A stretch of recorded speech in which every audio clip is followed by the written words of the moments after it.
That's the way you do it, 49ers. That is the way you do it. You take the enemy's best punches. You take his kicks. You let him beat you down.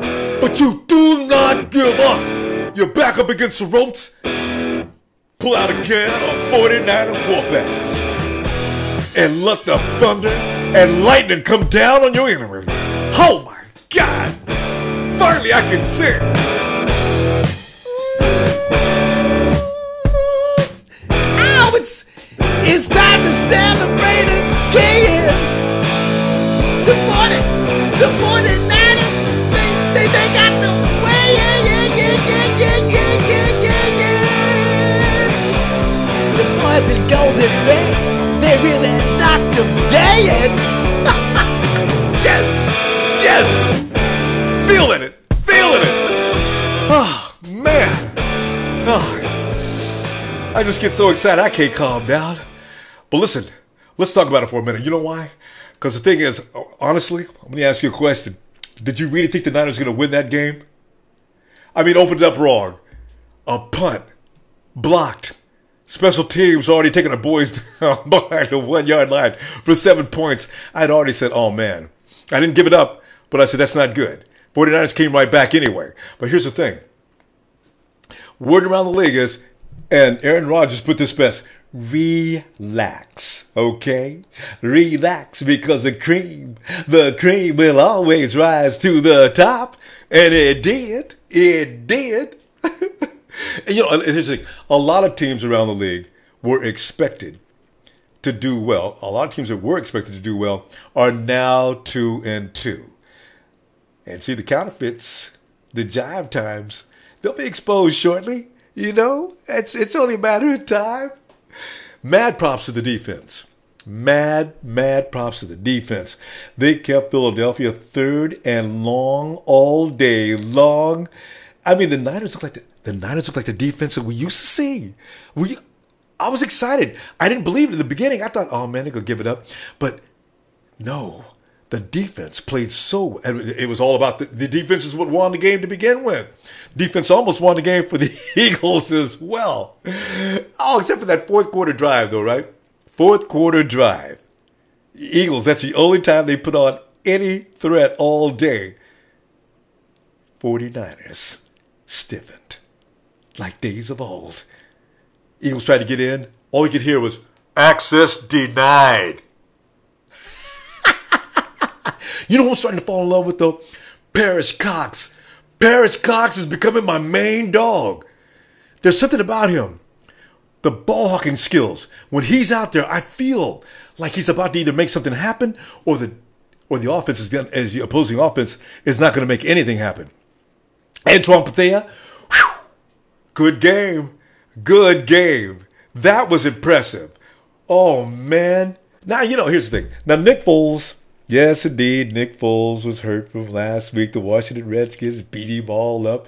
The Niners slapped him around. I mean, Nick Foles was laying down on the ground, rolling around at times, and I felt like, oh, man, don't hurt him, people, please.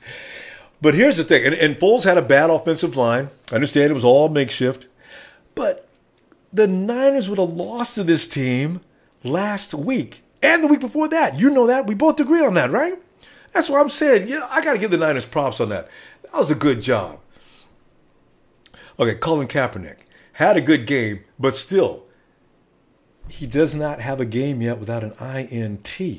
And, of course, we had to put up with this particular scene. Listen, I want to ask you a question. Are you concerned with Colin Kaepernick as far as does it seem to you that Colin Kaepernick is struggling? Does he seem a little unsure of himself? Maybe it's just me, but does it look like that to you? I want to see that Colin Kaepernick that took out Alex Smith 3 seasons back. The one that looked confident to the point of being arrogant out on that field. The take charge guy that always seemed to have the answers. Now, granted, the league didn't know him yet, and maybe defenses hadn't adjusted like they have somewhat now. But I am concerned with Caps making decisions out there at times that I am not certain. Does he know what he just did? Decision making is becoming suspect. Oh, I'm not real. Okay, I know. I'm not real mad at him because that play that he made, the entire team, the entire field was on one side of the field. Colin looks to his right, throws that pass to Frank Gore. Frank runs down the field with one of those sizzling runs of the season, 55 yards into the end zone, and I almost lost my mind. I said, oh my God. Now that's the cap I'm talking about. And how about that pass to Stevie Johnson? Second half. Just perfect. Johnson, wait a minute, Stevie Johnson? No. His name now is Stevie Wonder. All I could think about was that song. Stevie made that catch with those fingers that looked like they got stickum on them. Came down on his toes like Michael Jackson. He was on his tippy toes. Looked like a ballet dancer coming down. Touchdown 49ers. All I could think about was that song from Stevie Wonder. Isn't he lovely? Isn't he wonderful? I am so... Woo! That may be too soon to question the character of this ball club and start believing that they're over the hump just yet. Thing is, if you're going to be confident about this team, we need to wait at least a couple more weeks. And Jim Harbaugh is getting most of the flack for what you're seeing now. And well, he should. He is the boss, right? And everybody's throwing him under the bus. I'm not. I'll tell you about that as the season goes along. I ain't going to say anything else about that tonight. But the thing is, I'm just wondering, if Jim Harbaugh isn't going to be your coach, who's going to be your coach? You going to appoint somebody off the staff as an interim coach for the rest of the season? And that thing with Deion Sanders. Deion Sanders, here's the thing. Deion Sanders says, I have it on good authority that Jim Harbaugh, or Coach Harbaugh, has lost his team. And then in the background, you see a picture of Michael Crabtree, as if there were any question as to his good authority was. But really, I want you to think about that for a moment. Who would you appoint as coach for this team? And it's too late, I'm thinking, this season to appoint a new coach. So I don't know what we're going to do about that. All right? Also, the game ball of the week without question goes to Frank Gore. Oh, Frankie boy, you was looking so pretty on this week. Woo! Game ball to Frankie Gore. 119 yards rushing. And wait, that was just rushing. That 55 yards of sizzling, running down the sideline and knocking that defender on his booty and running into the end zone for that touchdown. Oh, my goodness gracious alive. That's what it's fun to watch the 49ers. He needs to share that game ball, though. Phil Dawson. Now, one thing you never do. Don't ever take your field goal kicker for granted. Without Dawson, you don't win that game. What was the margin? Niners won that game by 5 points. Without Dawson, we lose. Phil Dawson, you and Frankie, you share that ball. Kansas City coming up this week. And you know Alex Smith is waiting to kill the 49ers? Of course he is. This is a team that started his embarrassing situation to begin with. He is going to be... You know what? Alex Smith is probably waking up in the middle of the night for the last 2 nights thinking, can't wait to get back. I'm going to tell you what, I'm going to get those 49ers. I'm telling you. He's mad. I guarantee you he's going to come in, him and the Chiefs. And after watching the Chiefs give the Patriots that beat down, you know what? You need to be a little scared. Here's the thing, though. Anybody could have beat the Patriots last week. Anybody, including the 49ers from last week. Not even this past 49er team.